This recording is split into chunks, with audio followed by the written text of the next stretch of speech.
నీ నామమున నిలబడుతున్నటువంటి నీ దాసుడను నా సొంతం స్వనీతిని బంధించయ్యా.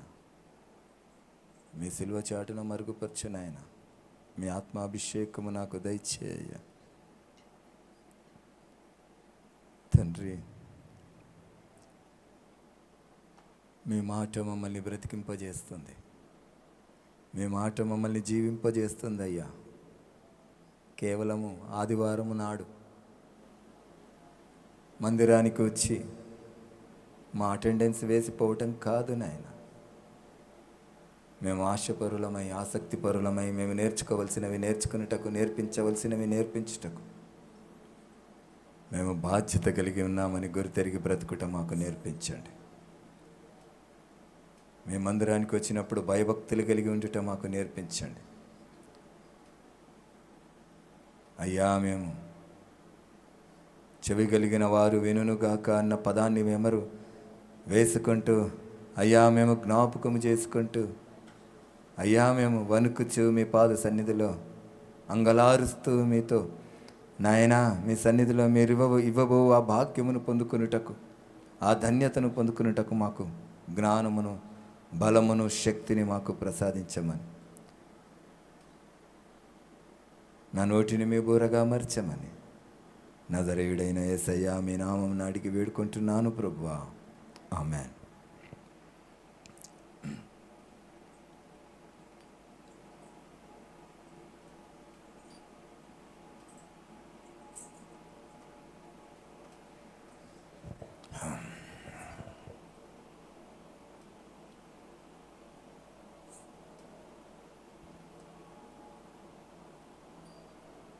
మంచిది. ఒక చిన్న పాటతోని మనం వాక్య ధ్యానంలోనికి వెళ్దాం. ఒక పాట హెబ్రోన్లో ఉన్నటువంటి పాట, చిన్న పల్లవి మాత్రమే పాడి వాక్య ధ్యానాన్ని మొదలు పెడదాం.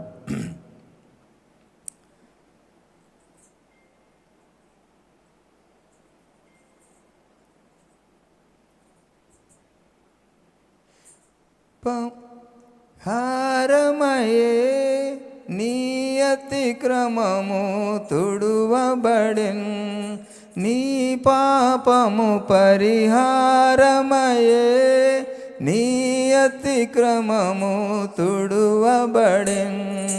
నిర్దోషియని నిన్నెంచబడు, నిర్దోషియని నిన్నెంచె ప్రభు.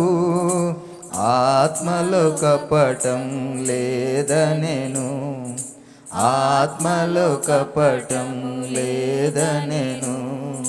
ధన్యుడవు నీవు, ధన్యుడవు, ధన్యుడవు నీవు, ధన్యుడవు.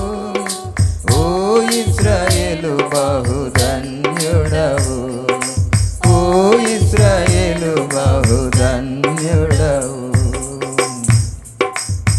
హల్లెలూయా. ఈ యొక్క వచనాన్ని మొన్న హెబ్రోన్ వాళ్ళు వాడినప్పుడు నిజంగా నాకు ఎంతో సంతోషం అనిపించింది. మనం ఎంత ధన్యులమో ఆ పాటలో ఇంకా కింద వచనాలు చూస్తే అనేక విధమైనటువంటి, ఇంటికి వెళ్ళినాక మీరు దాన్ని ధ్యానించండి, మనం ఎంత ధన్యులమో అక్కడ ఆ పాటలో స్పష్టంగా రాయబడ్డది. అయితే ఈ ధన్యతను మనం గుర్తించకుండా, ఈ భాగ్యాన్ని మనం ఆస్వాదించకుండా, మనం కేవలము అందరి జనుల వలె మనము సాదాసీదాగా ఉన్న మనతో ఈరోజు దేవుడు మనతో మాట్లాడుతున్నాడు. మనం ఎంత ధన్యులమో ఆ దేవుడు మనకి ఆ ఎంతటి భాగ్యాన్ని మనకు ఇచ్చినటువంటి వాళ్ళు మనం ఎలాగూ బ్రతకాలో, ఎలాగూ జీవించాలో, ఎంత సంతోషపడాలో దేవుడు మనతో మాట్లాడుతూ ఉన్నాడు. దేవుడు ఏమంటున్నాడంటే, నువ్వు నిజంగా ధన్యుడవు, యెహోవాయే నిన్ను విమోచించెను, ప్రజలలో నీవు మహాశ్రేష్ఠుడవు, ధన్యుడవు అని అంటాడు. అయితే ఇక్కడ ఒక చిన్న మాట, యెహోవాయే నిన్ను విమోచించెను, ప్రజలలో నీవు మహాశ్రేష్ఠుడవు, ధన్యుడవు అని అంటున్నాడు. ఇక్కడ ఈ యొక్క పదాన్ని నేను బాగా ధ్యానించినప్పుడు నాకు దేవుడు నాతో మాట్లాడినటువంటి మాట ఏంటంటే, ఇక్కడ యెహోవాయే మనల్ని రక్షించెను అనేటటువంటి మాటను తీసుకుంటే, మనల్ని రక్షించినటువంటి మాట, మనకు రక్షకుడు అన్నటువంటి మాట ఈ రోజుల్లో మనం క్రొత్త నిబంధనను మనం ధ్యానించుతున్నప్పుడు మనల్ని రక్షించినటువంటి వాడు ఎవరు అని చెప్పి మనం ధ్యానిస్తూ ఉన్నాం. ఎవరిని మనం ఆరాధిస్తూ ఉన్నాం? ఎవరిని? యేసు ప్రభుల వారు మన రక్షకుడిగా, మన సొంత రక్షకుడిగా మనం ఆరాధిస్తూ ఉన్నాం. కానీ ఇక్కడ ఏమంటున్నాడు? ధన్యుడవు, నీవు ధన్యుడవు, ఓ ఇశ్రాయేలు బహుధన్యుడవు, యెహోవాయే నిన్ను విమోచించెను, ప్రజలలో నీవు మహాశ్రేష్ఠుడవు, యెహోవాయే నిన్ను రక్షించెను అనే పదాన్ని ఈరోజు మనం ధ్యానిద్దాం. మరి యెహోవానే మనల్ని రక్షించిండా? యేసు ప్రభు మనల్ని రక్షించిండా? యెహోవా ఎవరు? యేసు ప్రభు ఎవరు? ఈ యొక్క సత్యం మనకు గ్రహించకుండా మనము ఆ యొక్క స్థిరత్వమైనటువంటి పటిష్టత మనలో కలగదని దేవుని వాక్యం చెప్తా ఉంది. ఈ రోజుల్లో అనేక మంది రక్షణలోనికి వచ్చి తిరిగి లోకంలోనికి జారిపోతున్నటువంటి ఈ సందర్భాలలో మనము సరైనటువంటి స్థిరత్వంలో మనం లేకపోతే పడిపోయే అవకాశం మనకుంది గనక మనం ఒక విషయాన్ని మనం గ్రహించాలి. నేను చాలా మట్టుకు ఇండ్లను నేను కట్టినప్పుడు అందులో సిమెంటు, స్టీలు, పనితనము అన్ని విధాలుగా సరిగా చేసినప్పటికి కూడా కొన్నిసార్లు ఆ యొక్క కొలాప్స్ అవుతూ ఉంటాయి. నేను ఒకటి బంజారాహిల్స్లో ఒక పని చూసినాను.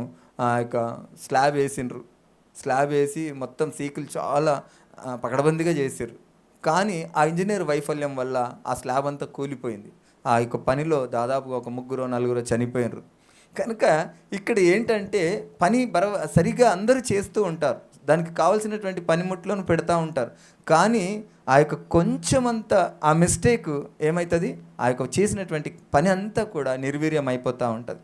అలాగే దేవునిలో విశ్వాసానికి, ఆ యొక్క విశ్వాసము అన్న పదానికి అర్థము, నిర్వచనము మనకు తెలియకుండా, ఆ యొక్క దేవుని కొరకు మనకు పూర్తిగా తెలియకుండా మనం దేవుని దగ్గర ఉంటే కూడా మనం కూడా ఏమవుతాం? ఒక్కొక్కసారి కొలాప్స్ అయ్యే అవకాశాలు ఉంటాయి. కనుక ఈ యొక్క దేవుని దగ్గరికి వచ్చిన మనము పూర్తిగా సంపూర్ణులం కావాలని దేవుని వాక్యం చెప్తా ఉంది. పౌలు గారు చాలాసార్లు అంటాడు ఏమంటే, నేను మీకు ఇంతవరకు పాలతోనే పెంచినాను, మీరు ఇంకా భోజనం మీరు తినలేదు అనేసి మాట్లాడుతూ ఉంటాడు.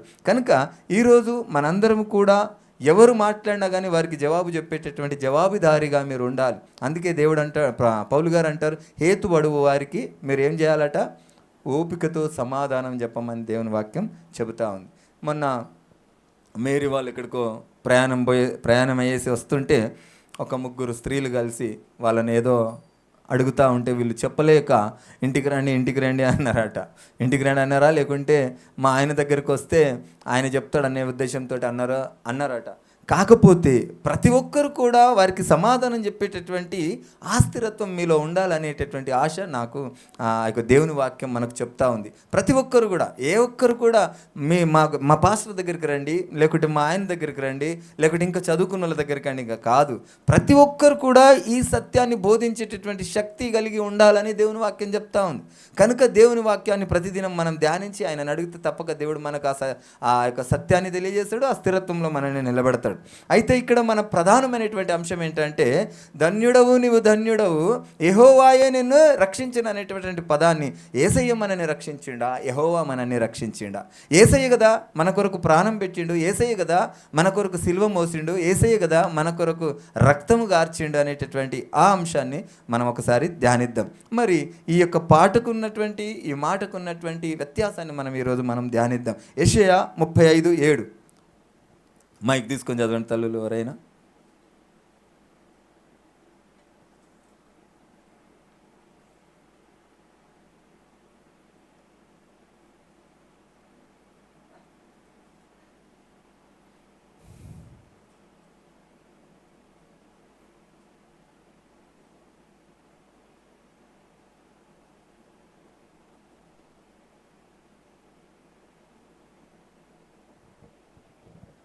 యెషయా 35:7.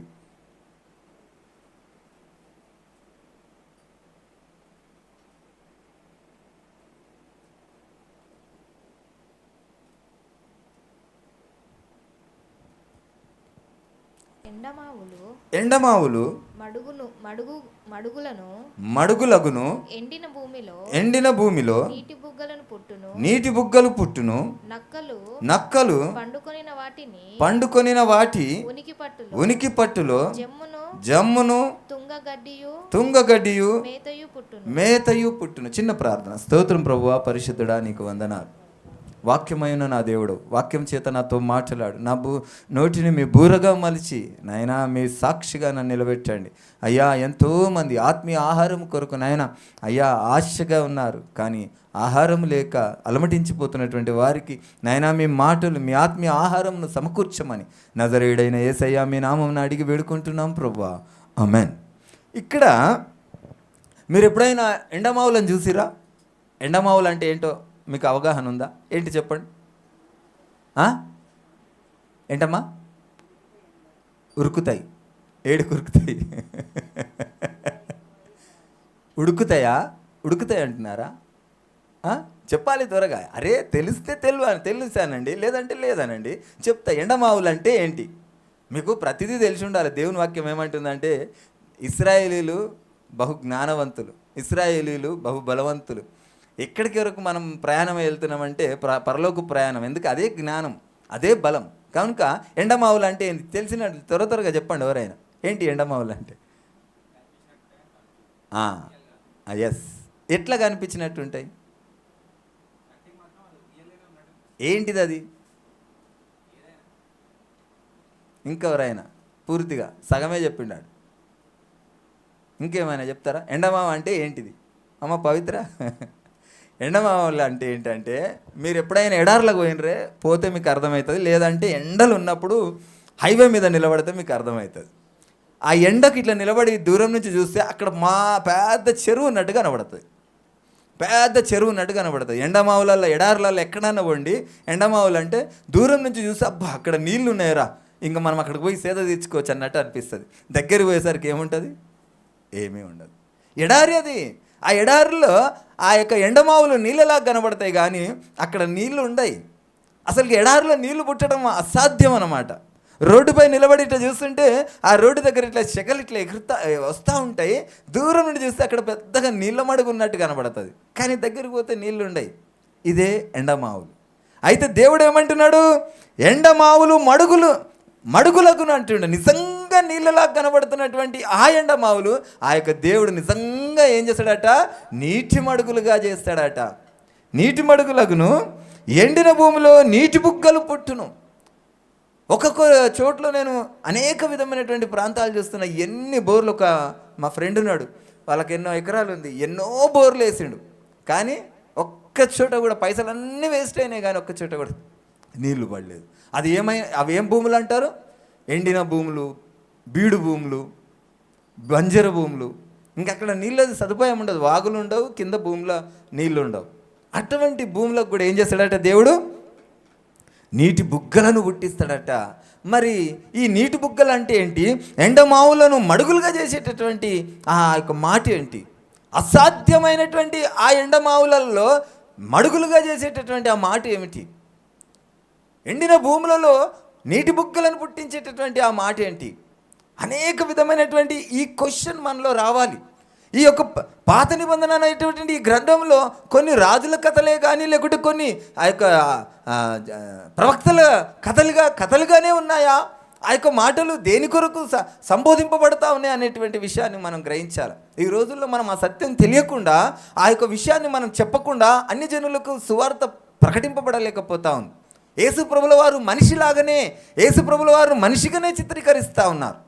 ఆ యొక్క పాత నిబంధన గ్రంథం అంతా కూడా వీళ్ళు ఆ యొక్క కథల్లాగానే, జరిగినటువంటి కథలాగానే చెప్తా ఉన్నారు. పరిశుద్ధ లేఖనం ఒక కథ కాదు, పరిశుద్ధ లేఖనం ఒక జరిగినటువంటి స్టోరీ చెప్పినటువంటి విధానం కాదు. పరిశుద్ధ లేఖనం అంతా కూడా పరలోక సంబంధమైనటువంటి జ్ఞానమును బోధిస్తూ ఉన్నదన్నటువంటి సత్యాన్ని మనం గ్రహించాలి. ఏ ఒక్కటి కూడా ఉచితమైనటువంటి చరిత్ర రాయడానికి కాదు, చరిత్ర పుస్తకం కాదు ఇది. పరలోక సంబంధమైనటువంటి జ్ఞానము కలిగినటువంటి ఈ యొక్క పరిశుద్ధ గ్రంథం ఇది. అందుకే దీని మీద పరిశుద్ధ గ్రంథం అని ఉంది. పరలోక సంబంధమైనటువంటి గ్రంథం ఇది. భూమి మీద జరిగినటువంటి ఆ చరిత్ర పుస్తకం కాదు ఇది, దేశానికి చరిత్ర కాదు ఇది. యేసు ప్రభుల వారి యొక్క రాకడను సూచిస్తున్నటువంటి పరిశుద్ధ గ్రంథం ఇది. ఆ సత్యాన్ని మనం గ్రహించాలి. అయితే ఇక్కడ ఎండమావులు మడుగులకు అన్నటువంటి మాట నిజంగా మడుగులు అయినాయా? దాదాపుగా ఇది క్రీస్తు శకం పూర్వము ఎన్నో లక్షల సంవత్సరాలు, వేల సంవత్సరాల క్రితమే రాయబడినటువంటి యెషయా గ్రంథంలో ఈ మాట ఎందుకని రాయబడ్డది? యెషయా గ్రంథంలో 99% ఏంటి? యెషయా గ్రంథంలో ఉండేటి ఏంటి చెప్పాలి. మనమందరం చాలా రోజుల నుంచి మనం దేవుని యొక్క వాక్యాన్ని వింటూ ఉన్నాం. యెషయా గ్రంథంలో మ్యాక్సిమం ఏముంటాయి? ఈ యొక్క వచనాలు, అధ్యాయాలన్నీ ఏముంటాయి? ప్రవచనాలు. అవునా? ప్రవచనాలా కాదా? ప్రవచనాలా కాదా? చెప్పండి. ప్రవచనాలే, చాలా మటుకు ప్రవచనాలే. ఆ యొక్క నెరవేర్చుట కొరకు ప్రవచనాలు అనేటివి నెరవేర్చడానికే ఈ ప్రవచనాలు. కొన్ని యేసుప్రభుల వారు వచ్చిన తర్వాత అన్నీ నెరవేర్చబడ్డాయి. యెషయా గ్రంథంలో మ్యాక్సిమం ప్రవచనాలే ఉన్నాయి. అయితే ఇక్కడ ఈ ప్రవచనము ఎండమావులు మడుగులగునన్న మాట, ఆ ప్రవచనము నెరవేర్చబడ్డదా లేదా అనేటటువంటి ప్రశ్న మనకు కలగాల. ఆ ప్రశ్నలు మనలో ఉంటేనే ఆ యొక్క దేవుని యొక్క వాక్యము మనకు అర్థమవుతుంది. ఆ ప్రశ్న మనలో రావాలి. ఆ దేవుని యొక్క వాక్యమును అర్థం చేసుకునేటటువంటి ఆ జ్ఞానము దేవుని అడగాలి. దేవుడే మనకు ఆ యొక్క జ్ఞానం ఇస్తాడని దేవుని వాక్యం చెప్తా ఉంది. యెషయా 41:18.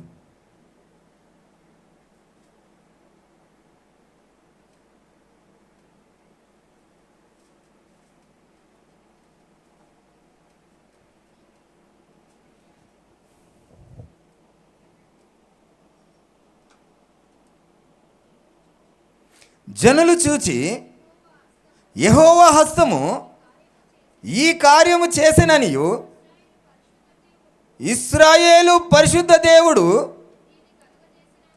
దీని కలగజేసిననియు తెలుసుకొని మనస్కరించి స్పష్టముగా గ్రహించినట్లు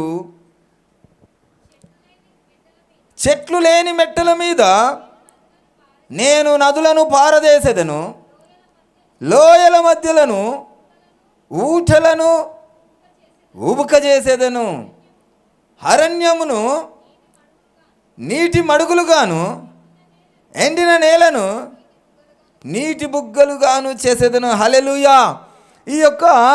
ఈ యెషయా గ్రంథం అంతా కూడా ఒక ప్రవచనము.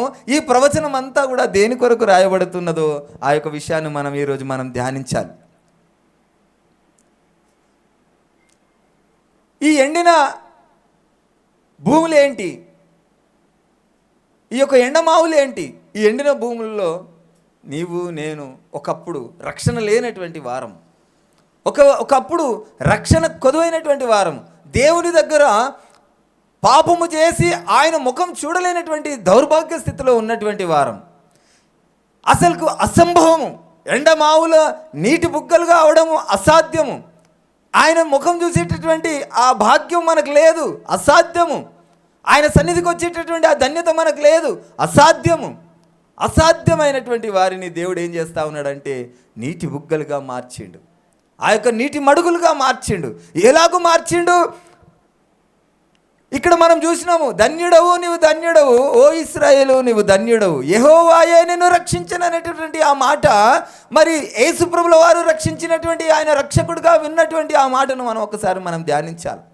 ఆ విషయాన్ని మనము తెలుసుకోకుండా ఆయన సత్యాన్ని మనం గ్రహించలేము, ఆయనతో మనము జీవించలేము.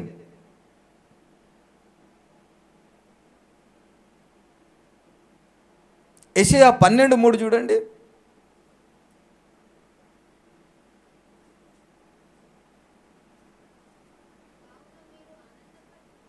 కావున మీరు ఆనందపడి రక్షణాధారములైన బావుల నుండి నీళ్లు చేదుకొందురు.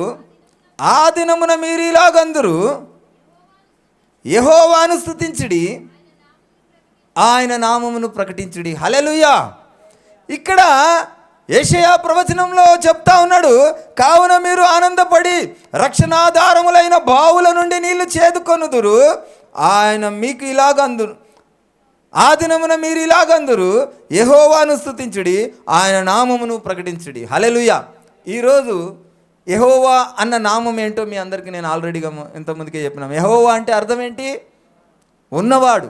అది నామము కాదు. మరి ఈరోజు ఏ నామమున నువ్వు స్తుతిస్తున్నావు? యేసు నామమున స్తుతిస్తున్నావు. ఏ నామమున నువ్వు రక్షణ పొందినావు? యేసు నామమున రక్షణ పొందినావు. ఏ నామమున నీకు ఆ స్వస్థత కలుగుతుంది? యేసు నామమున స్వస్థత కలుగుతుంది. కానీ ఇక్కడ మాట్లాడుతున్నటువంటి మాట యెహోవాను స్తుతించుడి, ఆయన నామమును ప్రకటించుడి. ఆ నామం ఏంటి? యెహోవాకున్న నామం ఏంటి? నజరుడైన యేసు నామం. అంటే యెహోవాయే యేసు ప్రభుగా ఈ లోకానికి వచ్చినాడు.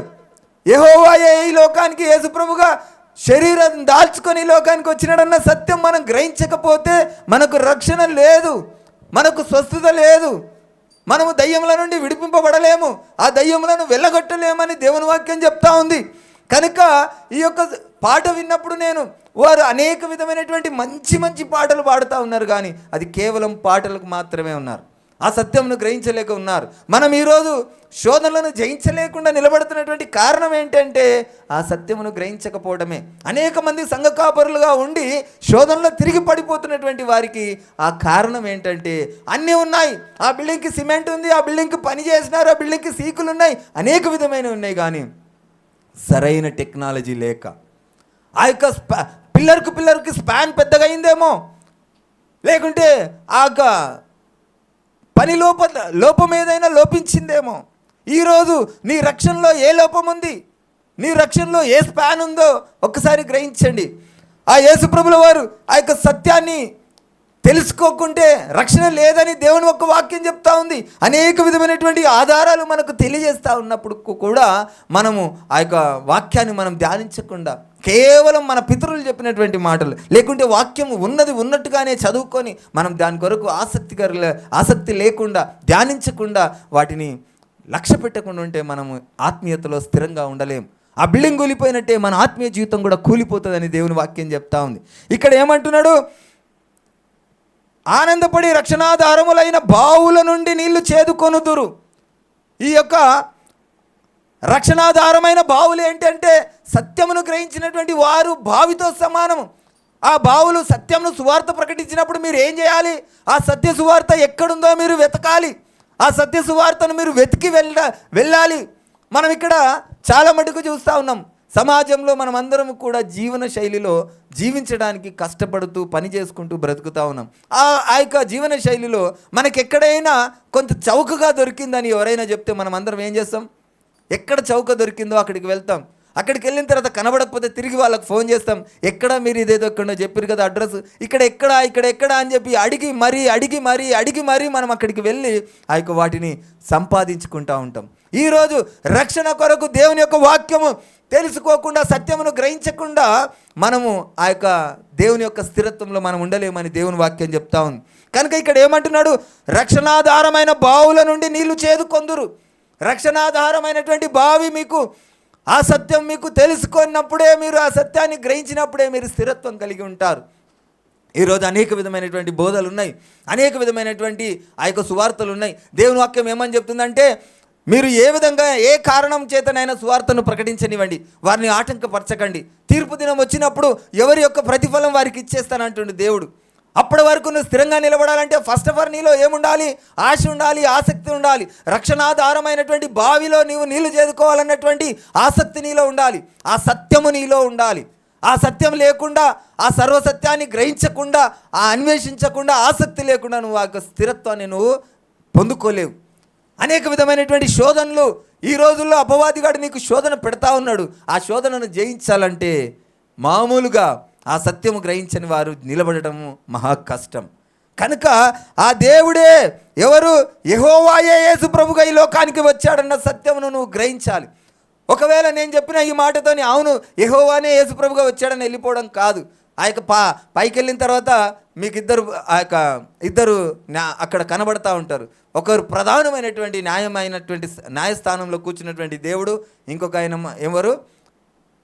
న్యాయవాదిగా, అన్యాయవాదిగా వాదించేటటువంటి అపవాది. నిన్ను అడుగుతాడు, నేను పరలోకానికి పంపిస్తాడు, ఆయన ఎట్లా పంపిస్తావు పరలోకానికి? ఆయనకు నీ గురించి తెలియదు, నీ గురించి అడగలేదు, నీ గురించి తెలుసుకోలేదు, నీ గురించి ప్రకటించలేదు ఆయన అంటాడు.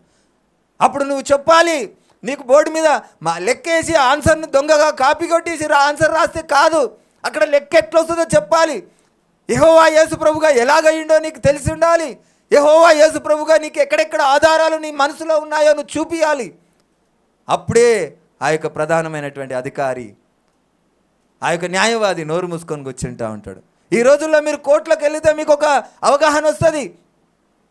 ఒక జడ్జిమెంట్ అడిగేటప్పుడు న్యాయవాది జడ్జిమెంట్ అడిగేటప్పుడు జడ్జి అడుగుతాడు, ఏ విధంగా నీకు ఈ జడ్జిమెంట్ ఇవ్వాలి అంటే సెక్షన్ అండర్ సెక్షన్ని వాళ్ళు కోడ్ చేస్తూ పలానా కోర్సు పలానా కోర్టులో పలానా కేసు ఈ సెక్షన్తో ఈ తీర్పుని ఇచ్చిండ్రు కనుక ఈ కేసును కూడా ఈ సెక్షన్తో ఈ తీర్పు తీర్చమని వాళ్ళు అడిగినప్పుడు ఆ యొక్క కేసుకు వారు న్యాయం జరుగుతూ ఉంటుంది. కనుక ఈరోజు దేవుని కొరకు నీకు తెలుసుకోకుండా ఆ యొక్క దేవుని సన్నిధికి నువ్వు రాలేవని దేవుని వాక్యం చెప్తా ఉంది. దేవుని యొక్క ఆ యొక్క ప్రణాళిక మొత్తం నీకు తెలిసి ఉండాలి.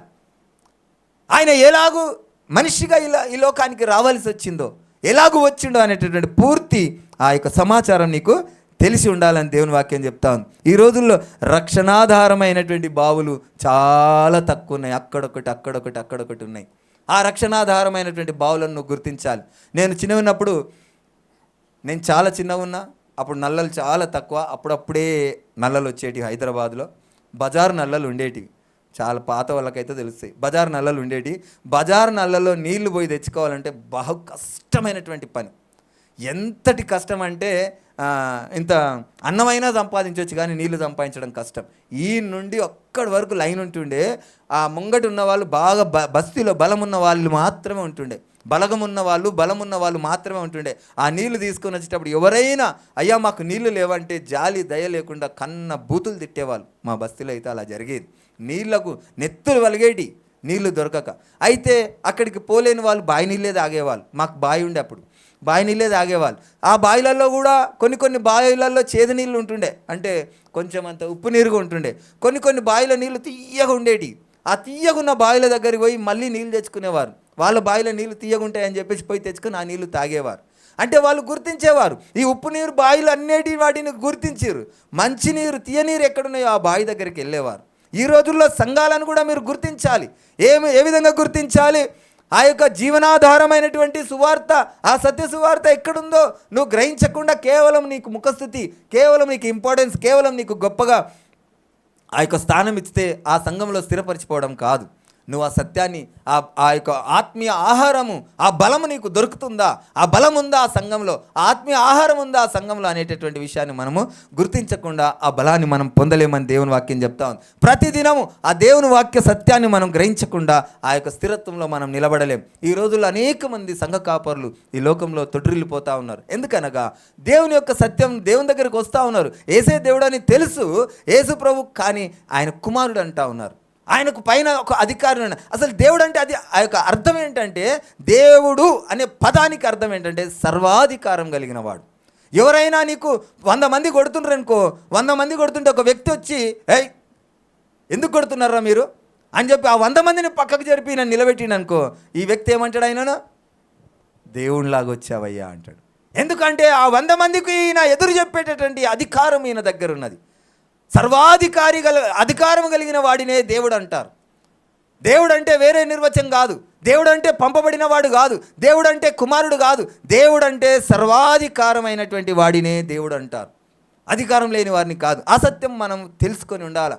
దేవుడు ఒక్కడే ఉంటేనే దేవుడు, దేవుడు సర్వాధికారి అయితేనే దేవుడు. ఆ విషయం గ్రహించమని దేవుని వాక్యం చెప్తాం. మార్కు సువార్త 16వ అధ్యాయం 15వ వచనం.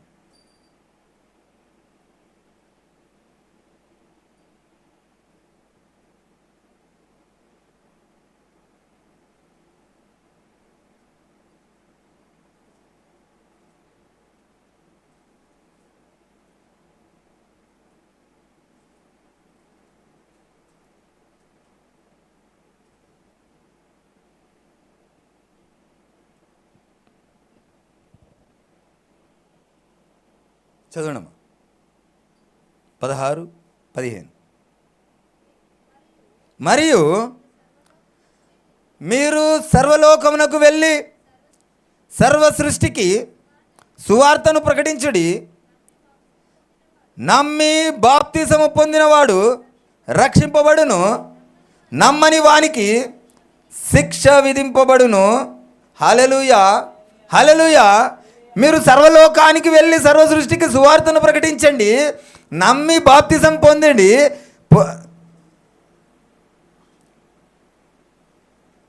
నమ్మి బాప్తిసం పొందినవాడు రక్షింపబడును, నమ్మని వానికి శిక్ష విధింపబడును. ఏమని నమ్మాలి? ఏమని నమ్మాలి? లోకంలో అనేక మంది ఈ రోజుల్లో ఆ యొక్క నమ్మకం గురించి, విశ్వాసం గురించి తర్జన భర్జనం అవుతా ఉన్నారు. అన్యజనులు యేసయ్యను నమ్మడమా, లేకుంటే యెహోవాయే యేసయ్య అని నమ్మడమా? దేవుడయ్యుండి మనిషిగా ఈ లోకానికి రావడమే గొప్ప విషయము. చాలామంది అనుకుంటా ఉంటారు, ఆయన ప్రాణం పెట్టిండు అనేటటువంటి మాట ఒకటే మాట్లాడుతూ ఉంటారు. కానీ నేను ప్రాణం పెట్టిన వాళ్ళని చాలామందిని చూసిన. నా స్నేహితుడు ఒక ఆయన తన ప్రియురాలి కోసం ప్రాణం పెట్టిండు. నా ఇంకొక స్నేహితుడు తన భార్య కొరకు ప్రాణం పెట్టిండు. ఇంకొక స్నేహితుడు వారి కుటుంబం కొరకు ప్రాణం పెట్టిండు. అనేక మంది ప్రాణం పెట్టారు. మనుషులు ప్రాణం పెట్టడం కాదు. ఎందుకంటే మనుషులు ఈరోజు పుట్టి ఏదో ఒక రోజు చచ్చిపోయేవారు, కాస్త ముందు చచ్చిపోయినారు అంతే. వాళ్ళ మరణం ద్వారా వీళ్ళకు ఒరిగింది ఏమీ లేదు. వారి మరణం ద్వారా వీళ్ళు బాగుపడ్డది లేదు. బతికున్నప్పుడు తన భర్త నాకు సర్వస్వమని, భర్త నాకు దేవుడు అన్నటువంటి ఆ స్త్రీ చనిపోయిన తర్వాత ఏమన్నా తెలుసా? నన్ను ఎడారిలో ఒంటరిగా నోటేసిపోయిండు నా భర్త, ఏం చేసిపోయిండు నాకు అని ప్రశ్నించింది. తన యథేచ్ఛల కొరకు ఆ మాట మాట్లాడింది. కానీ ఏ సంబంధము లేదు, మానవుడికి దేవుడికి ఏ పొంతన లేదు. ఆయన దేవుడయ్యుండి, ఆకాశమైన సింహాసనం అయ్యుండి మనిషిగా వచ్చిండు. అది గొప్ప విషయం. ఆ సత్యం నువ్వు గ్రహించాల. దేవుడు మనిషి అయ్యుండి దేవుడు కాలేదు. ఆయనకి ఏ అవసరం లేదు, ఏ అవకాశం లేదు. ఆయన గొప్ప దేవుడయ్యుండి ఆయన మనిషిగా నీ కొరకు, నా కొరకు, నీకు అర్థం అవ్వాలని మనిషిగా వచ్చి మాట్లాడిండు. అది గొప్ప విషయం. ఆ విషయాన్ని మనం గ్రహించాలా. కనుక ఆ సత్యాన్ని నువ్వు గ్రహించి ఏం చేయాలా? నమ్మాలా. దేవుడయ్యుండి మనిషిగా ఈ లోకానికి వచ్చిండని నమ్మి విశ్వసించి సువార్తను ప్రకటించాలా. నమ్మకపోతే నీకు రక్షణ లేదని దేవుని వాక్యం చెప్తా ఉంది. నమ్మి బాప్తిజం పొందినవాడు రక్షింపబడును, నమ్మని వానికి శిక్ష విధింపబడును. ఈరోజు నమ్మని వాళ్ళు చాలామంది ఉన్నారు. మేము ఒకరోజు క్రిస్మస్ ప్రోగ్రాం కానీ ఒక సంఘం ఇన్విటేషన్ ఇస్తే పోయినాం. ఆ యొక్క ప్రోగ్రాం అంతా కూడా జరిగినాక ఒక పాస్టర్ గారు ఆయన ఏకైక కుమారుని లోకానికి పంపించిండు అనేసి అన్నప్పుడు అమ్మ నేను కూర్చొని, అయ్యా మనం ఒకసారి ఒక మాట మాట్లాడుకుందాం. దేవుడు అనబడిన వాడు కుమారుడైతే దేవుడు ఎట్లా అవుతాడు? దేవునికి పరివారం ఉంటే దేవుడు ఎట్లా అవుతాడు? దేవుడు ఒక్కడే, ఆయనకు పరివారం లేదు. ఆయన మహిమను విడిచి శరీరధారిగా ఈ లోకానికి వచ్చిండు కదా అంటే ఆయన విశ్వసించలేదు. కానీ దేవుని వాక్యం ఏమని చెప్తుంది? నమ్మని వానికి ఏమవుతుందట? శిక్ష విధింపబడుతుందట. ఇక్కడ ఈ లోకంలో మనం దేవుడు యేసుప్రభు దేవుడు కాలి రక్షకుడు అంటున్నారు. కేవలం వాళ్ళు ఆ యొక్క పరలోకం పోవడం కొరకు మాత్రమే ఆలోచిస్తున్నారు. కానీ ఆ సత్య మాధుర్యాన్ని నువ్వు గ్రహించకుండా ఆ సత్య మార్గంలోనికి నువ్వు వెళ్ళలేవు. ఆ సాతాను శోధన నుంచి నువ్వు బయటపడలేవు. ఆ సాతాను శోధన నుంచి నువ్వు జయించలేవు. ఆ యొక్క సత్యం చివరి వరకు నీ యొక్క ఆత్మీయ విశ్వాసాన్ని నువ్వు కాపాడుకోలేవు. పౌలు గారు అంటారు, నా పరుగును నేను తుదముట్టించి తిని నా విశ్వాసమును నేను కాపాడుకుంటుని. ఎందుకంటే పౌలు గారు యెహోవా ఆరాధికుడు. యెహోవాగా అనగా మోషే ధర్మశాస్త్రం. యెహోవా ఆరాధికుడు అంటే ఆ ఇద్దరు ఉన్నారని అనుకునేరు. ఆ కాలంలో మోషే ధర్మశాస్త్రంలో ఆ యొక్క ఉన్నవాడు అన్నవాడిని మాత్రమే ఆరాధించేవాడు. అప్పుడు ఏమన్నాడు దేవుడు? నేను తప్ప నీకు వేరొక దేవుడు ఉండకూడదు. ఆ యొక్క నాకు చెందవలసిన మహిమని నేను వేరే వాళ్ళకి ఇచ్చేవాడని కాదు అన్నాడు. కనుక ఆ మాట ఆయనకు అర్థం కాలేదు. ఇక్కడ యేసుప్రభు ఎవరు అయి ఉండాలిగా? ఆయననే అయి ఉండాలి. ఆయనను మనం ఆరాధించాలంటే ఆయననే అయి ఉండాలి. వేరే వాళ్ళు ఉంటే ఆయన మహిమ ఇచ్చేవాడు కాదు. ఆయన వేరే దేవుడును ఒప్పుకునేటోడు కాదు.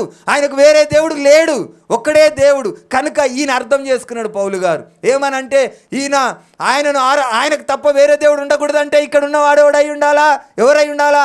ఆయననే అయి ఉండాలా. కనుక ఈయన యేసు ప్రభు, యెహోవానే యేసు ప్రభు అని గుర్తెరిగిండు. కనుక ఆయన ఏమన్నాడు? నా పరుగును నేను తుడముట్టించి తిని నా విశ్వాసం నేను కాపాడుకుంటుని. అనేకులు వచ్చి నువ్వేం మాట్లాడుతున్నావు?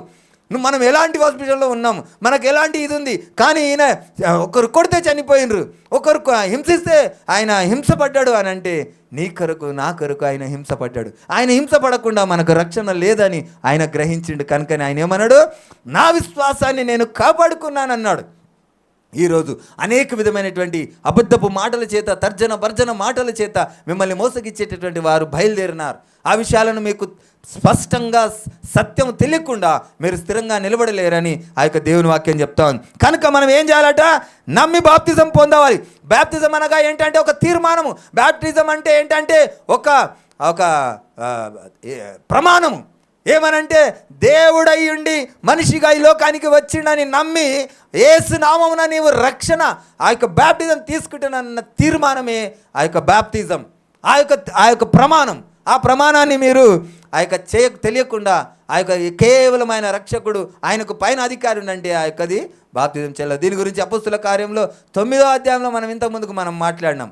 ఆల్రెడీగా వీళ్ళు బ్యాప్టిజం తీసుకున్న వాళ్ళే, కానీ వీళ్ళకి యేసు ప్రభు ఎవరో తెలియదు. యోహాను గారు ఏమని బ్యాప్టిజం ఇచ్చిర్రో వీళ్ళకి తెలియదు. కానీ పౌలు గారు వివరించిన తర్వాత వారు మళ్ళీ యేసు నామమున బ్యాప్టిజం తీసుకున్నారని దేవుని వాక్యం చెప్తా ఉంది. యోహాను సువార్త 5వ అధ్యాయం 2వ వచనం.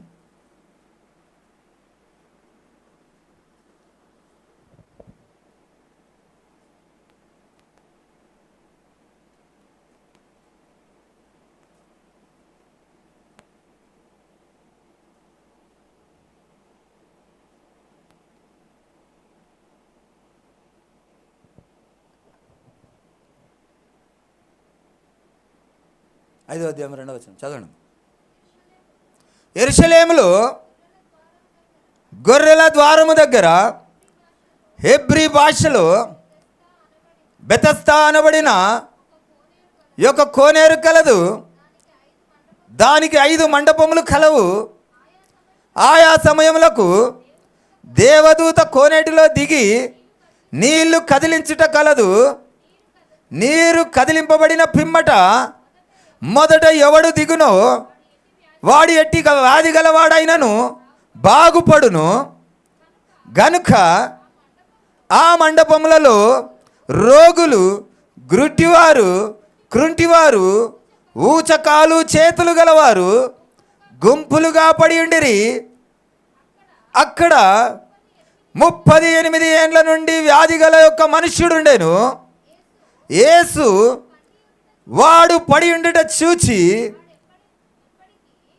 వాడిప్పటికీ బహుకాలము నుండి ఆ స్థితిలోనున్నాడని ఎరిగి స్వస్థపడగోరుచున్నావా అని వానిని అడుగగా, ఆ రోగి, అయ్యా, నీళ్లు కదిలింపబడినప్పుడు నన్ను కోనేటిలోకి దించుటకు నాకు ఎవడనూ లేడు.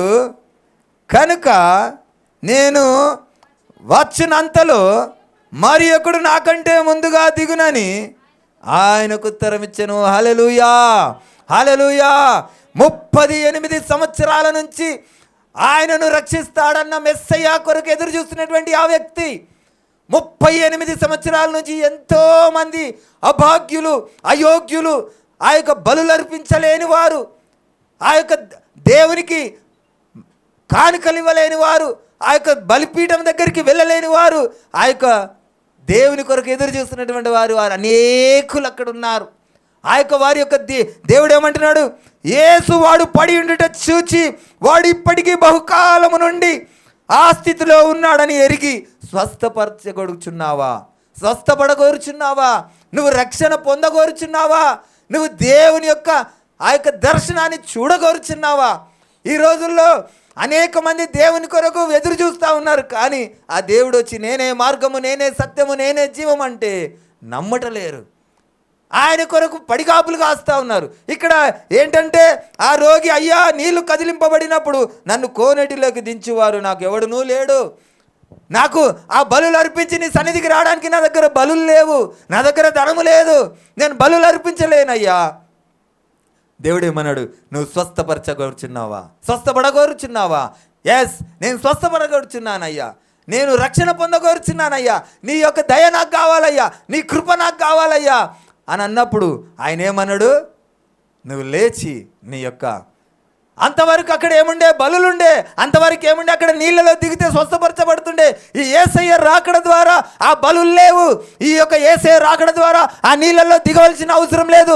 ఆ యేసయ్య రాకడ ద్వారా మొట్టమొదటి వారికే అవకాశం అనేది పోయింది, అందరికీ రక్షణ కలిగింది. ఆ యేసయ్య ఆ యొక్క రాకడ ద్వారా ప్రతి ఒక్కరూ రక్షణ పొందేటటువంటి అవకాశం, ఆ భాగ్యము దొరికింది. కనుక ఇక్కడ రాయబడినటువంటి మాట, అనేకులు ఆ యొక్క పాత నిబంధనలో ఉన్నటువంటి వారందరూ కూడా ఆ యొక్క బలుల ద్వారానే ఆయన దగ్గరికి వెళ్ళిండ్రు. కానీ మన యేసయ్య ఆయన మహిమను విడిచి మానవుడిగా ఈ లోకానికి రావడం ద్వారా ఏమైందంటే ఆయన మరణం ద్వారా ప్రతి ఒక్కరికి రక్షణ దొరికింది. ఆ యొక్క మొట్టమొదటి వ్యక్తికే ఉండేటటువంటి ఆస్వస్థత, మొట్టమొదటి వ్యక్తికే ఉండే ఆ బలుల ద్వారా ఉండే ఆ రక్షణ ఈ రోజుల్లో ప్రతి ఒక్కరికి రక్షణ దొరికిందని దేవుని వాక్యం చెప్తా ఉంది. కనుక ఆ యొక్క ఎండమావులలో ఏమైంది? ఇప్పుడు హల్లెలూయా, ఆ ఎండమావులలో నీటి మడుగులుగా చేసిండు దేవుడు. రక్షణ అసాధ్యమైనటువంటి వారికి రక్షణను కలుగజేసిండు. ఆ యొక్క లోయల్లో ఏం చేసిండు? వాగులను సృష్టించిండు దేవుడు. రక్షణ కరువైనటువంటి ఈ యొక్క దేవుని ముఖం చూసేటటువంటి ఆ యోగ్యత లేదు, ఆ భాగ్యం లేదు, అది అసాధ్యము. కానీ ఆ దేవుడి లోకానికి వస్తే ఏమైంది? సాధ్యమైంది. హల్లెలూయా! ఆయన ఈ లోకానికి వస్తే సాధ్యమైంది. ఆయన ఈ లోకానికి వచ్చి రక్తము గార్చినందుకు సాధ్యమైంది. ఆయన ఈ లోకానికి వచ్చి నిన్ను నన్ను ప్రేమించినందుకు సాధ్యమైంది. ఆయన ప్రేమ అందుకే గొప్పదైంది. అందుకే మనము బహుధన్యులము. మళ్ళొకసారి, ధన్యుడవు నీవు ధన్యుడవు, ఓ ఇశ్రాయేలు నీవు ధన్యుడవు, ధన్యుడవు నీవు ధన్యుడవు, ఓ ఇశ్రాయేలు నీవు ధన్యుడవు, ధన్యుడవు నీవు ధన్యుడవు, ఓ ఇశ్రాయేలు నీవు ధన్యుడవు, ధన్యుడవు నీవు ధన్యుడవు, ఓ ఇశ్రాయేలు నీవు ధన్యుడవు. హల్లెలూయా! అందుకే నువ్వు ధన్యుడవు. ఆ దేవాది దేవుడు ఆయన సమీపించరాని తేజస్సు కలిగినటువంటి వాడయ్యుండి ఆ తేజస్సును విడిచి నీ దగ్గరికి వచ్చినందుకే నువ్వు ధన్యుడవు. ఆయన మనిషిగా వచ్చినందుకే నువ్వు ధన్యుడవు. ఆయన నీకు రక్షణనిచ్చినందుకే నువ్వు ధన్యుడవు. ఆ విషయాన్ని మనం గ్రహించకుండా ఆయనకు తండ్రి ఉన్నాడని, ఈయనకు కుమారుడు ఉన్నాడని, ఆయనకు అనేక విధమైనటువంటి పరివారాన్ని అంటగట్టి నువ్వు పొందబోవు ఆ రక్షణను, ఆ ధన్యతను విడుచుకుంటున్నావు. ఆ సత్యాన్ని నువ్వు గ్రహించాలా. అందుకే దేవుడు ఏమంటాడు? కావున మీరు ఆనందపడి రక్షణాధారములైన బావుల నుండి నీళ్లు చేదుకోవాలా. ఆ సత్యం ఉన్నటువంటి ఆ బావులను మీరు గుర్తించాలా. ఆ తీయగా ఉన్న బావులను మీరు గుర్తించాలా. ఆ మాధుర్యం ఉన్న బావులను మీరు గుర్తించి ఆ దేవుని యొక్క సన్నిధిని, ఉపమానమును, ఉపదేశమును మీరు తెలుసుకోవాలని దేవుని వాక్యం చెప్తా ఉంది. అలాగే చివరిగా మత్తయి సువార్త 15వ అధ్యాయం 21 నుండి చూద్దామమ్మా.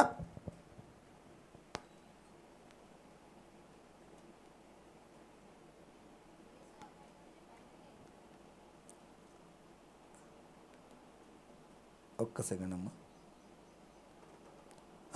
యేసు అక్కడి నుండి బయలుదేరి తూరు సీదోనుల ప్రాంతమునకు వెళ్ళగా, ఇదిగో ఆ ప్రాంతం నుండి కానాను స్త్రీ ఒకటి వచ్చి, ప్రభువా, దావీదు కుమారుడా, నన్ను కరుణింపుము, నా కుమార్తె దయ్యము పట్టి బహు బాధపడుచున్నదని కేకలు వేసను. అందుకు ఆయన ఆమెతో ఒక మాట అయినను చెప్పలేదు. అప్పుడు ఆయన శిష్యులు వచ్చి ఈమె మన వెంబడి వచ్చి కేకలు వేయుచున్నది కనుక ఈమెను పంపివేయమని ఆయనను వేడుకొనగా, ఆయన ఇశ్రాయేలు ఇంటి వారై నశించిన గొర్రెల యొద్దకే గాని మరి ఎవని యొద్దకు నేను పంపబడలేదనెను. అయినను ఆమె వచ్చి ఆయనకు మ్రొక్కి, ప్రభువా, నాకు సహాయము చేయమని అడిగాను. హల్లెలూయా, హల్లెలూయా.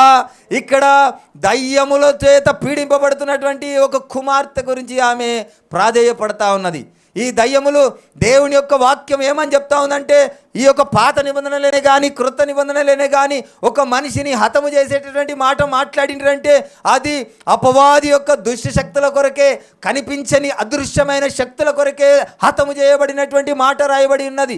ఈ దయ్యములు, అపవిత్రాత్మలు, అధికారులు, లోకనాథులు, ఈ దుష్ట శక్తులన్నీ కూడా మనకు కనిపించకుండా అదృశ్యముగా ఉండి మనను పీడిస్తున్నటువంటి ఆ యొక్క ప్రక్రియను దేవుడు మనకు తెలియజేస్తా ఉన్నాడు. ఆ యొక్క దేవుని యొక్క మరణం ఏమైంది? ఆ శిలువ మీద మరణం ఏమైందంటే అపవిత్రాత్మలను, దురాత్మలను, అంధకార చీకటి శక్తులను, లోకనాథులను పట్టి తెచ్చి బాహాటముగా వాటిని శిలువ చేత నిరాయుధులుగా చేశాడట ఆయన. కనుక ఆ సత్యాన్ని మనం గ్రహించాలా. ఈ బిడ్డను పీడిస్తున్నటువంటి అప్పటి వరకు మందు లేదు. ఆ దయ్యాలు పీడించుతుంటే అప్పటి వరకు వాటి నుంచి విడుదల కలిగేటటువంటి ఏ మార్గము లేదు.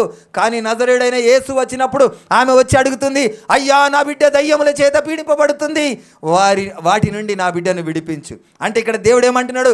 ఈయన ఎవరికి దేవుడైనా? ఇశ్రాయేలులకే దేవుడు అప్పట్లో. ఆయన ఆయన ఈ లోకానికి రాకపోతే కేవలం ఇశ్రాయేలులకు మాత్రమే రక్షణ ఉండేది. కానీ ఈరోజు నీవు నేను అందరము కూడా ఎవరిగా పరిగణింపబడుతున్నాం? ఇశ్రాయేలుగా పరిగణింపబడుతున్నాం. మనం అందరికీ ఇచ్చినటువంటి ఆ ధన్యతను, అందుకే ధన్యులము మనం. నీవు నేను విడువబడినటువంటి ఆ యొక్క లోకంలో, ఆ యొక్క గెంటి వేయబడినటువంటి ఆ సమాజంలో ఉన్న మనల్ని ఇశ్రాయేలుగా పరిగణించినటువంటి వారిగా మనం ఉన్నాము కనుకనే ఎవరు మనము? ధన్యులము మనము.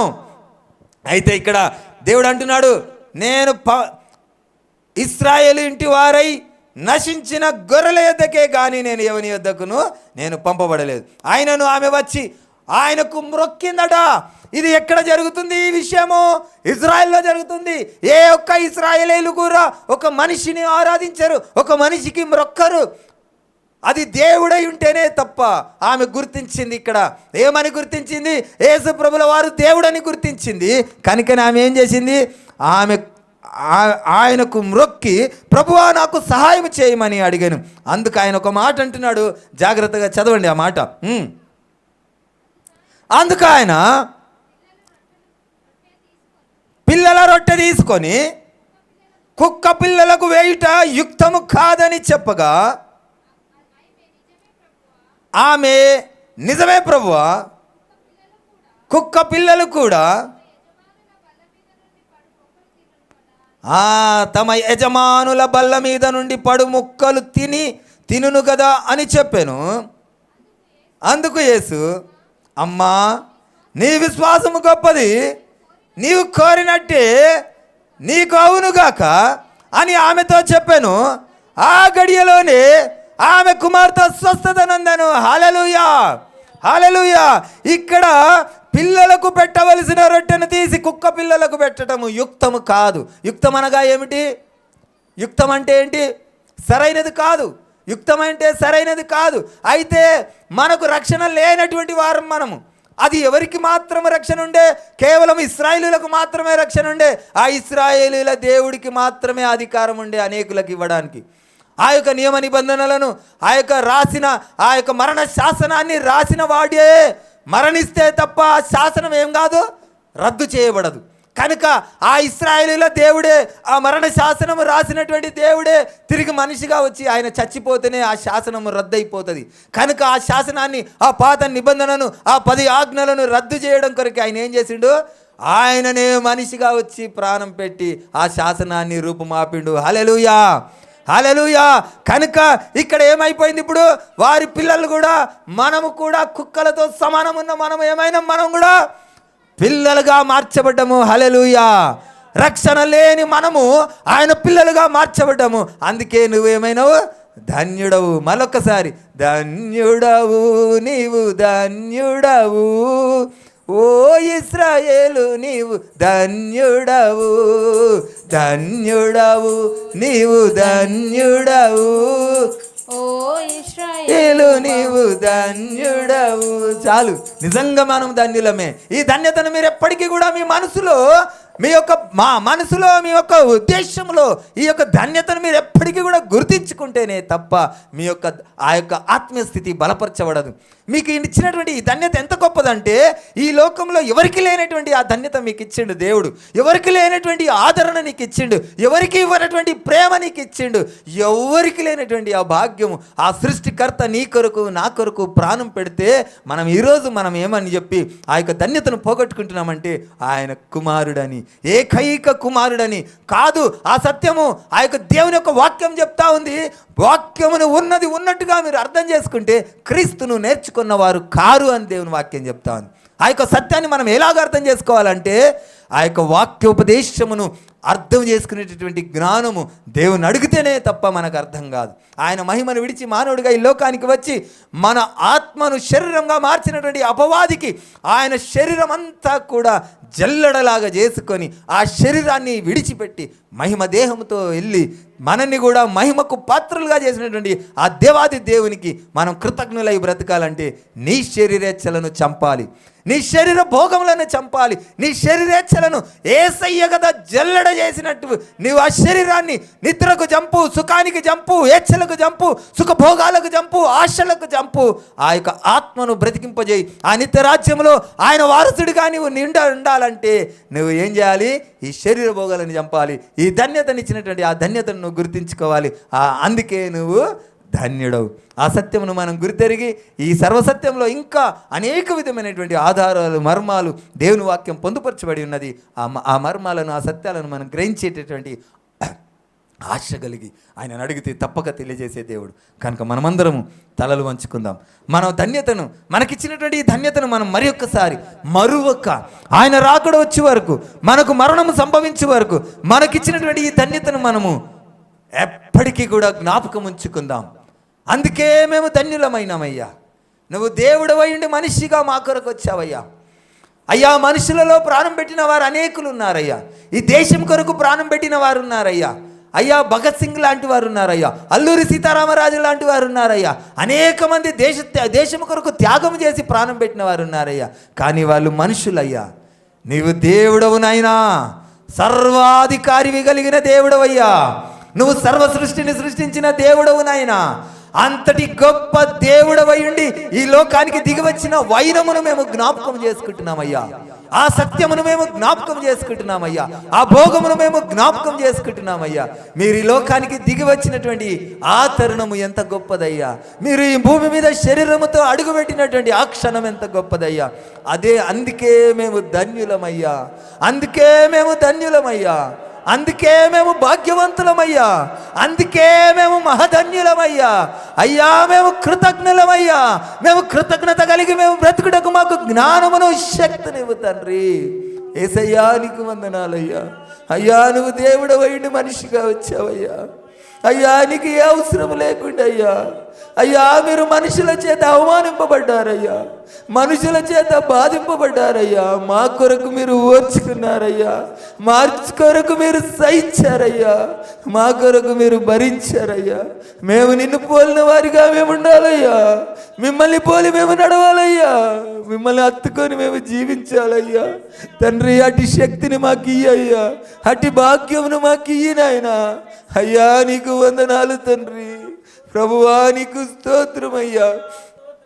అయ్యా, మీరు ఇచ్చినటువంటి ఆ భాగ్యమును మేము గుర్తెరిగే జ్ఞానమును మాకు దయచేయండి నాయన. అయ్యా, మేము కేవలము ప్రభువా, మేము నాయన ఇది యాదృచ్ఛికం అనుకుంటున్నామేమో. కేవలం మేము అందరికీ జరిగింది మాకు జరుగుతుంది అనుకుంటున్నామేమో. అయ్యా, ఈ ధన్యత గొప్పదయ్యా. మీ ప్రేమ గొప్పదయ్యా. మీ దయ గొప్పదయ్యా. నశించుచున్న వారిని వెతికి రక్షించడానికి వచ్చావయ్యా. 38 సంవత్సరాల నుంచి రక్షణ కొరకు ఎదురు చూస్తున్న వారిని విడిపించావయ్యా. ఎన్నో సంవత్సరాలు చెరగా ఉన్న వారిని విడిపించావయ్యా. అపవాదుల చేత బంధకంలో ఉన్న వారిని విడిపించావయ్యా. అయ్యా, మాకు ఈరోజు ధైర్యమునిచ్చావయ్యా. అయ్యా, మీ నామమునిచ్చావయ్యా. మీ బలమును మాకు ఇచ్చావయ్యా. మీ అధికారమును మాకు ఇచ్చినావు నాయన. అయ్యా, సర్వలోకముకు వెళ్ళి సర్వ సృష్టికి సువార్తను ప్రకటించమన్నావు. నశించుచున్న వారిని విడిపించమన్నావు. అపవాది బంధకంలో నుంచి విడిపించమన్నావు. అనారోగ్యతతో ఉన్న వారిని అయ్యా స్వస్థపరచమన్నావు. అయ్యా, సంఖ్యలు తెంచమని మాకు అధికారమునిచ్చావు. ఏ అర్హత లేని మాకు అయ్యా ఇంతటి యోగ్యతనిచ్చావయ్యా. ఏ భాగ్యము లేని మాకు ఇంతటి ధన్యతనిచ్చావు తండ్రి. నీకు స్తోత్రం అయ్యా. ఇచ్చిన ఈ భాగ్యమును బట్టి వందనాలు. ఇచ్చిన ఈ ధన్యతను బట్టి వందనాలు అయ్యా. మేము కృతజ్ఞులమై బ్రతుకుటకు సాయం చేయ్యా. అయ్యా, ఈ యొక్క ధన్యతను మేము గుర్తెరిగి అయ్యా, ఈ యొక్క సత్యమును గుర్తెరిగే జ్ఞానమును మాకు దయచేయండి అయ్యా. అయ్యా, నీకు వందనాలు తండ్రి.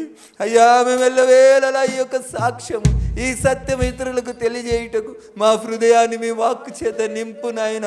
అయ్యా, ప్రతి ఒక్కరు ఒక అగ్ని కణముల వలె కావాలా. ప్రతి ఒక్కరు మండుచున్న పొదలా మార్చబడాలా తండ్రి. విత్తబడిన ఈ వాక్యము నీరు కట్టి ఫలింపజేయి నాయన. ప్రతి ఒక్కరి హృదయంలో నాటు నాయన. అంత్య దినములలో నీ ఆత్మను అనేకుల మీద కుమ్మరిస్తానన్నావు తండ్రి. అయ్యా మీ ఆత్మను కుమ్మరించడం అనగా అయ్యా రక్షణ అనగా నాయన ఈ యొక్క సత్యమును గ్రహించితే కదయ్యా. ఈ సత్యమును గ్రహింపజేయి నాయన. మీ సంఘములను లేవనెత్తయ్యా. ఈ సత్యమును గ్రహింపజేయి తండ్రి. నీకు స్తోత్రం అయ్యా. వచ్చినటువంటి ప్రతి బిడ్డను అయ్యా ఏ వేదనతో వచ్చారో, ఏ బాధతో వచ్చారో అయ్యా అటు బాధ నుండి విడిపించు, అట్టి బంధకముల నుండి విడిపించు, సమాధానం లేకుండా చేస్తున్నటువంటి ఆ దుష్ట శక్తుల నుండి విడిపించు. ప్రతి కుటుంబంలో సమాధానము కలుగజేయి. అశాంతి నుండి అయ్యా వారికి విడుదల కలుగజేయి. ప్రతి కుటుంబము నెమ్మది పొందాలా, ప్రతి కుటుంబము సమాధానం పొందాలా, ప్రతి కుటుంబము నీకు ఇష్టలుగా జీవించాలా, ప్రతి కుటుంబం మీకు సమీపులుగా జీవించాలా. అయ్యా మేము నామమాత్రముగా మీ పాద సన్నిధికి వచ్చి అయ్యా మేము కేవలం మనుషులకు కానీ లేకుంటే నాయనా మేము మీ దృష్టికి మేము అటెండెన్స్ చేసుకోవడం కాదు నాయన. మాలో మార్పు రావాలయ్యా, మాలో పరివర్తన రావాలయ్యా, మాలో ప్రవర్తన అయ్యా మాలో నాయన మార్పు మిమ్మల్ని చూసినట్టుగా ఉండాలా అయ్యా. అటు జీవితం మాకు దయచేయండి నాయన. అయ్యా ఏ ఒక్క బిడ్డ కూడా ఈరోజు నాయన అశాంతితో వెళ్ళకూడదు. ఏ ఒక్క బిడ్డ కూడా నాయన నెమ్మది లేకుండా జీవించకూడదు. ప్రతి కుటుంబంలో సమాధానము దయచేయండి, ప్రతి కుటుంబంలో నెమ్మది దయచేయండి అయ్యా. ప్రతి కుటుంబంలో కొరతలు తీర్చండి అయ్యా. ఆర్థిక ఇబ్బందుల నుండి విడిపించు అయ్యా. అనేక సమస్యల నుండి విడిపించు. మీ గాయపడిన హస్తం ప్రతి బిడ్డకు తోడుగా ఉంచు నాయన. అయ్యా మీ సమాధానం మాకు దయచేయండి నాయన. తండ్రి విత్తబడిన వాక్యానికి నీరు కట్టి ఫలింపజేయమని మమ్మల్ని అందరినీ మీ నమ్మదగిన హస్తాలకు అప్పచెప్పుచు నజరేయుడైన యేసయ్యా మీ నామమున అడిగి వేడుకుంటున్నాను ప్రభువా, ఆమేన్. మనమందరము మోకరించుకొని మన ముందు ఆయన రక్తము, ఆయన శరీరం ఉన్నది.